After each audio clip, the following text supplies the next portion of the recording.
জনতা উন্নয়ন পার্টির মুখ হুমায়ুন কবির দীর্ঘদিন ধরে তৃণমূলে থাকাকালীনও তিনি একাধিক উস্কানিমূলক মন্তব্য করে গেছেন। এমনকি জনতা উন্নয়ন পার্টিতে যাওয়ার পরেও দিনের পর দিন বেপরোয়া লাগাম ছাড়া একের পর এক মন্তব্য তিনি করে গেছেন। কিন্তু কখনো এই হুমায়ুন কবিরের বিরুদ্ধে আমরা কোনো রকম কোনো ব্যবস্থা আগের সরকারের আমলে দেখিনি। এবারেও কিন্তু প্রত্যেকে একটাই প্রশ্ন করছিল যে সরকার বদল হলো, কিন্তু হুমায়ুন কবিরের এই উস্কানিমূলক এবং লাগাম ছাড়া বক্তব্যগুলো কবে বন্ধ হবে, কবে তার বিরুদ্ধে বর্তমান সরকার ব্যবস্থা নেবে। আজকে বিধানসভা থেকে একেবারে কড়া বার্তা দিলেন মুখ্যমন্ত্রী শুভেন্দু অধিকারী। একেবারে হুমায়ুন কবিরকে বুঝিয়ে দিলেন যে তার দিনের পর দিন এই উস্কানিমূলক বেপরোয়া মন্তব্য আর চলবে না। অন্যদিকে এই মন্তব্যের পর হুমায়ুন কবিরের মুখে একেবারে ভয়ের ছোঁয়া। রীতিমতো সংবাদ মাধ্যমের উদ্দেশ্যে তিনি যে কথাটা বলেছেন, এখন বেরিয়ে এসে বিধানসভা থেকে বেরিয়ে এসে পরিষ্কার যে শুভেন্দু অধিকারীর বক্তব্যে তিনি ভয় পেয়েছেন, সেই ছবি একেবারেই পরিষ্কার। আজকের প্রতিবেদনে সমস্ত কিছু দেখাবো, তার জন্য প্রতিবেদনটা সম্পূর্ণ দেখুন। নমস্কার, আমি সানিয়া, দা নিউজ বাংলায় আপনাদের সকলকে স্বাগত। আজকে বিধানসভায় পরিষ্কার কিন্তু শুভেন্দু অধিকারী বলে দিলেন যে এই ধরনের বেপরোয়া লাগাম ছাড়া বক্তব্য আর চলবে না। একেবারে সরাসরি হুমায়ুন কবিরের এই সেটা ভাঙা মার যে বক্তব্য, সেই মন্তব্যকে ঘিরে শুভেন্দু অধিকারী একাধিক কথা বললেন। পরিষ্কার কিন্তু ক্ষোভ উগরে দিলেন, একেবারে পরিষ্কার বললেন যে এই ধরনের বেপরোয়া লাগাম ছাড়া মন্তব্য দিনের পর দিন যেমনটা হুমায়ুন কবির করে চলছেন, সেগুলো কিন্তু আর চলবে না। বিধানসভা থেকে এই বার্তাই তিনি দিলেন। আপনি কান খুলে শুনে রাখুন, আপনাকে এইভাবে ধমক হুমকি বেপরোয়া লাগাম ছাড়া কথা বলতে দেব না, দেব না, দেব না। আপনাকে আমি শুধু 3টে উদাহরণ দিলাম। সন্দেশখালীতে একজন ছিল,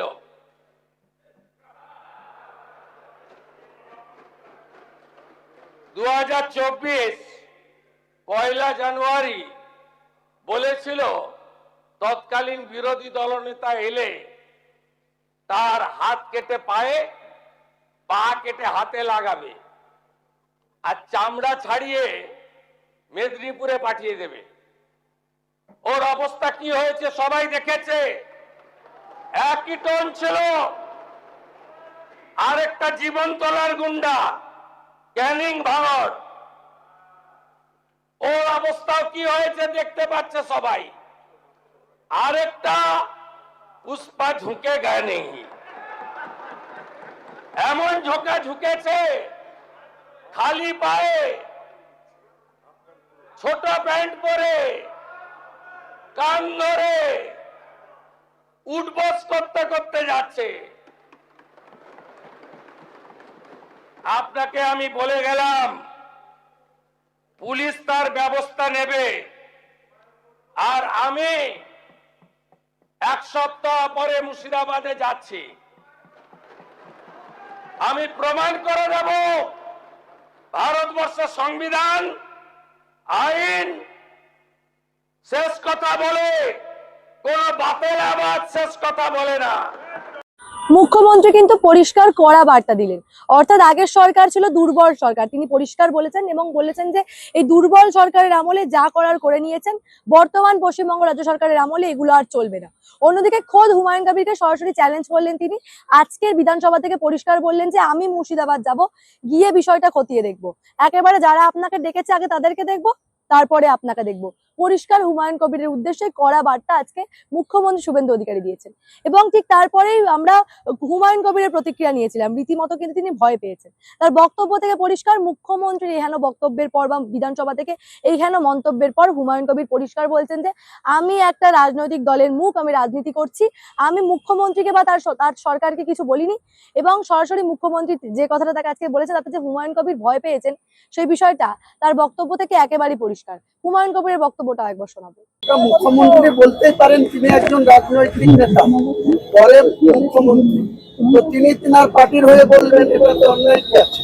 আর আমিও আমার পার্টির হয়ে বলবো, আমার পার্টির প্রার্থী আমার ছেলে হোক যে হোক, তার হয়ে আমি বলবো, ভোটে লড়বো। মুসলিম ভোট পোলারাইজ করবার জন্য মুসলিম ভোট পোলারাইজ করতে হবে না। উনি যত হিন্দু ভোট একটা করবেন, তত মুসলিম ভোট আগামী দিনে বাংলার যে ভোট আসবে তখন দেখতে পারবেন। যখন পৌরসভা আসবে, যখন পঞ্চায়েত আসবে, যখন আবার পার্লামেন্ট আসবে, তখন দেখতে পাবেন। উনি যদি প্রশাসনকে নিজের কবজায় রেখে যেভাবে মমতা বন্দ্যোপাধ্যায় রাজনীতি করেছিল, যেভাবে মমতা বন্দ্যোপাধ্যায় তার ক্ষমতা ধরে রাখার চেষ্টা করেছিল, তিনি যদি সেই রাস্তায় না হাঁটেন, আমি নিশ্চিত বলছি আজকে এখানে দাঁড়িয়ে রেজিনগর বিধানসভা আম জনতা উন্নয়ন পার্টি তৃণমূলকে 81,000 ভোটে হারিয়েছে, বিজেপিকে 59,000 ভোটে হারিয়েছে। আগামী নির্বাচন ইলেকশন কমিশন যখনই করুক, আমি বলছি কোনো শক্তি নেই, যদি জবরদস্তি না করা হয়, প্রশাসন দিয়ে আমাদেরকে হ্যাকেল না করা হয়, রেজিনগরের মানুষ আগামী দিনে যে ভোটের মার্জিনে আমি জিতেছিলাম তার থেকে বেশি তা কম না, সেই মার্জিনে মুখ্যমন্ত্রী বলছে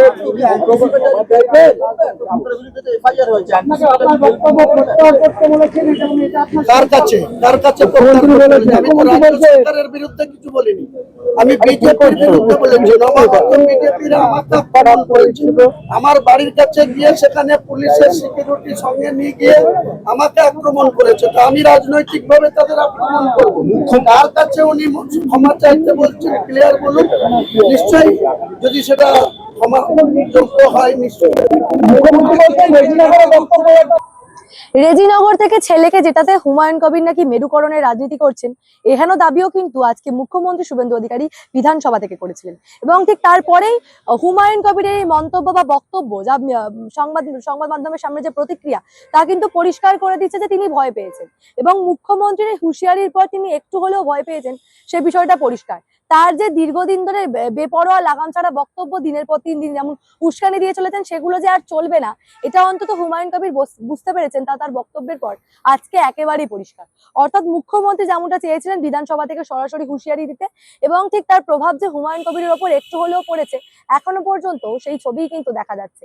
রীতিমতো তার বক্তব্য, অর্থাৎ সংবাদ মাধ্যমের সামনে যে মন্তব্য তিনি করেছেন, সেখান থেকে এই বিষয়টা পরিষ্কার যে এই ধরনের উস্কানিমূলক মন্তব্য তিনি কিন্তু আর করতে পারবেন না। এই বিষয় নিয়ে আপনারা কি ভাবছেন? আপনাদের মূল্যবান মতামত কমেন্ট সেকশনে জানাবেন এবং দেখতে থাকুন দ্য নিউজ বাংলা।